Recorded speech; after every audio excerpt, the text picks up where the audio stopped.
Bible says that there is a time for peace and a time for war. לעולם לא נשכח את מעשי הזוועה שעשו לנו אויבינו. אנחנו הולמים באויבינו בעוצמה חסרת תקדים. אני מדגיש, זאת רק ההתחלה. They've made a mistake of historic proportions. We will exact a price that will be remembered by them and Israel's other enemies for decades to come. Israel has responded with fury. Fighter jets taking aim at targets in the Palestinian territory. More than 10,000 people have been killed since this conflict began. كل الدار فيها 1000 واحد هنا في المنطقة كلهم استشهدوا. As the Israel-Hamas war drags on, backlash against Prime Minister Beniamine Netanyahu is growing at home. Former Israeli Prime Minister Ehud Olmert has heavily criticized Netanyahu. He's the worst person to have to deal with it. I think that he is really in a nervous breakdown. A person who has portrayed himself and presented himself for many years as Mr. Security failed in the most fundamental obligation for his citizens, which is to provide them with security. Today, Netanyahu's leadership is on the verge of imploding, deeply unpopular with his own people and under immense pressure from the international community. La lutte doit être sans merci, mais pas sans règles. This is a fall from grace for a man who was reportedly told by one of the most powerful Jewish religious figures in the world that he would be the one to welcome the Messiah.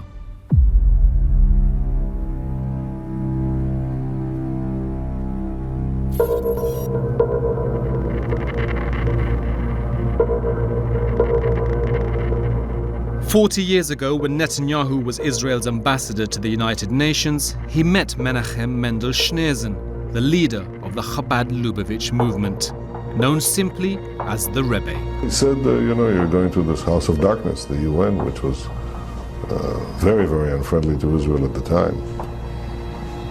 He called it the house of darkness. And he said, even in the greatest darkness, if you light a candle, it spreads a great light that can be seen from afar. The Rebbe reportedly believed Netanyahu had a mission from God to prepare Israel for the coming of the Messiah, or in Hebrew, the Moshiach. Over the next decade, the two men developed a close relationship. Soon after entering Israel's parliament for the first time, Netanyahu paid his respects to his mentor.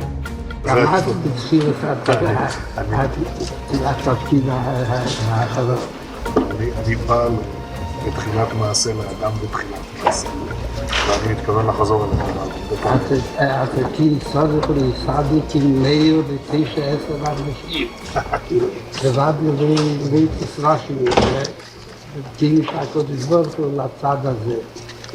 Back then, Netanyahu was probably the only ally that he could work with in Israeli politics. He obviously demands from Netanyahu to take some steps to hasten the coming of Messiah, which is to make Israel a more religious place and to take certain concrete steps in this regard. And Netanyahu says, I'm definitely doing that.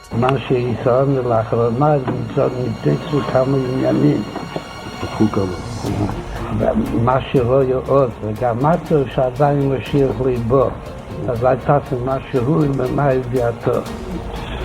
ועושים. הכנראה שהיא מספיק, כאילו שהיום כבר שוד חם או שוד בגיל עדיין ליבו. The Rebbe never visited Israel, not once, and yet from his home in Brooklyn, he was able to influence Israeli politics. הבטיחו לי בוודאי כמה הבטחה שמכל השיחות תהיינה כל עניינים של ויתור על שטחים. His influence was recognized by American politicians too. US presidents paid homage to him, establishing and proclaiming a National Education and Sharing Day in honor of his birthday. And please give my warmest regards to the Rebbe on this his 86th birthday. Menachem Mendel Schneerson was born in 1902 in the Black Sea port of Nikolaev, which was part of the Russian Empire but now part of Ukraine.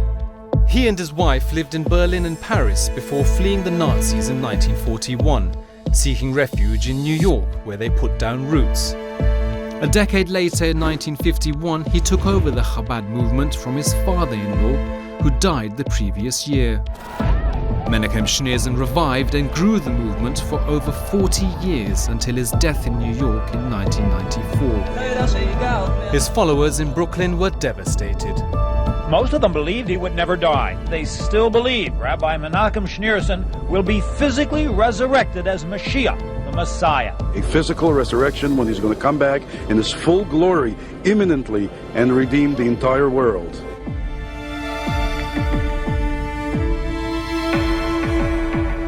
Currently, the center of the Chabadic movement is in Brooklyn, in a neighborhood called Crown Heights. So it is an American movement in terms of its center, but it is also a global movement. One of the biggest purposes of Chabad is to bring those quote-unquote lost Jews back into Judaism.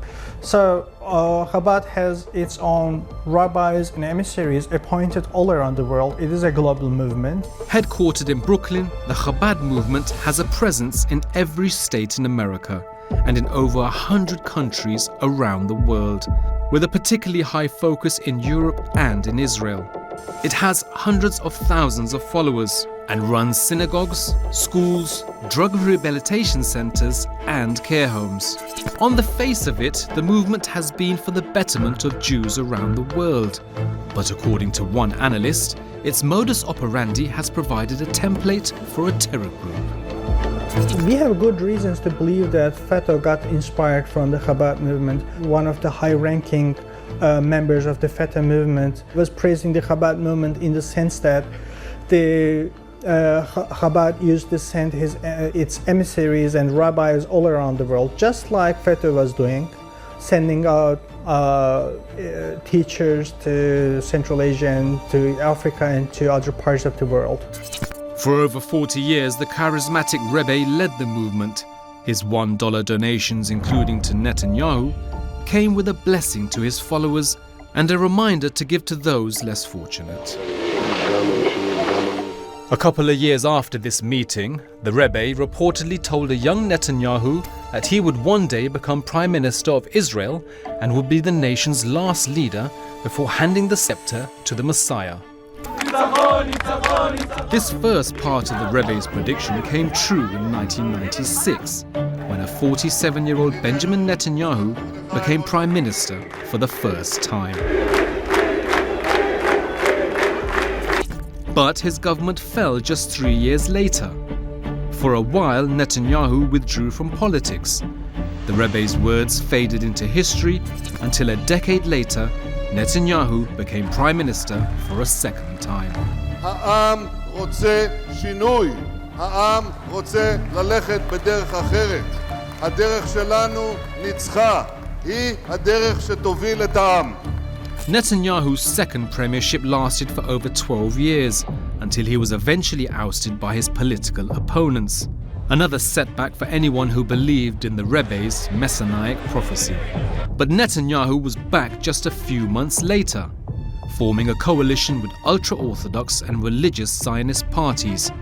He began his third premiership almost exactly a year ago. And it's been a tumultuous year. His hardline government has massively accelerated the construction of Israeli settlements in the West Bank, considered illegal under international law. It's also provoked massive protests by attempting to grab more power for itself at the expense of other branches of government. The protests threatened to bring down Netanyahu's government.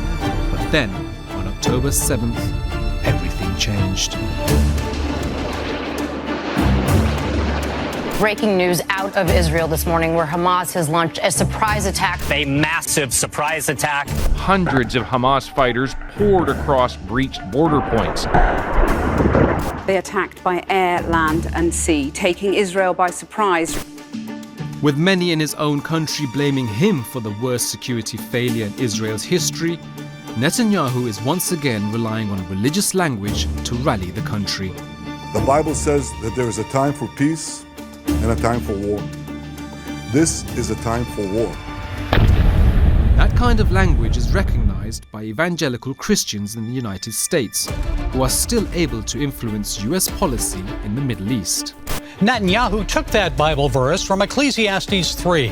Netanyahu spent many years living and working in the United States and has always believed in his ability to influence America. אבל אנחנו הולכים למסלול התנגשות עם הממשל האמריקאי. ארצות הברית זה לא מקשה אחת, זה לא מקשה אחת.